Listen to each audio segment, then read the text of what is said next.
Heading डाल देंगे आप टेक्निक 1, उसमें लिखेंगे वन वर्ड टेक्निक। अब ये वन वर्ड टेक्निक आखिर है क्या, ये कैसे काम करती है हमारे स्पीकिंग को और बेहतर बनाने में। जैसे आपने बहुत सारे पब्लिक स्पीकर्स को देखा होगा, अगर वो कोई बात बता रहे होते हैं सो वो कुछ लाइन के बाद वो एक पॉज लेते हैं और उस पॉज के बाद 1 या 2 शब्द बोलेंगे, फिर पॉज लेते हैं।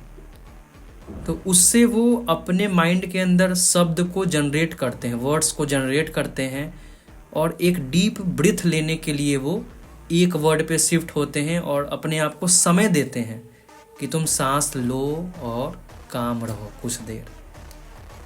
सो ये वन वर्ड टेक्निक हमारे वर्ड पे पकड़ बनाने के लिए है। हम वर्ड पे कैसे पकड़ बनाएंगे और इससे ये होगा कि हमारे माइंड के अंदर क्लैरिटी बनेगा। क्लैरिटी इन द सेंस, जैसे अगर मैं आपसे ही बोलूं कि आप किसी बात को बोलिए, सो अभी हम सब स्टैमर करेंगे क्योंकि इस इन्वायरमेंट का हमें आइडिया नहीं है और हम लोग इसमें कंफर्ट नहीं है। वही जब सेशन 2 दिन 4 दिन हो जाएगी आप कंफर्ट हो जाएंगे। सो ये वन वर्ड टेक्निक आखिर है क्या और ये क्या कहता है।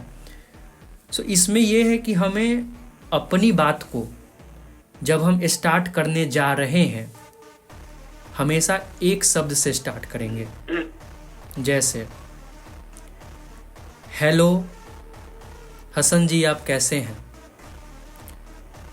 गुड मॉर्निंग रणवीर जी, आप कैसे हैं। बाय सुनील जी, अब मैं जा रहा हूँ। तो इससे ये होगा कि अगर आप एक शब्द अच्छे बोल लिए तो फिजिक्स का लॉ यहाँ पे इम्प्लीमेंट होगा।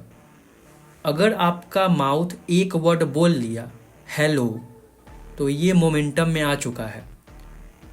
सो फिजिक्स ये कहता है कि अगर एक चीज़ मोमेंटम में है तो वो मोमेंटम में ही रहना चाहती है।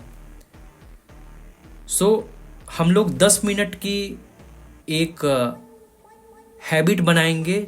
वो अगर मॉर्निंग में हो तो आपके लिए बेनिफिशियल है क्योंकि मॉर्निंग वाली चीज़ आपके माइंड में रिकॉल रहती है। सो इसके लिए अगर एक पेज हमको रीड करना है, एक पेज का जो कंटेंट है, सो उसमें हम लोग वर्ड बाय वर्ड उसको पढ़ेंगे जिससे उसका गुड मेमोरी हमारे माइंड के अंदर बैठेगा।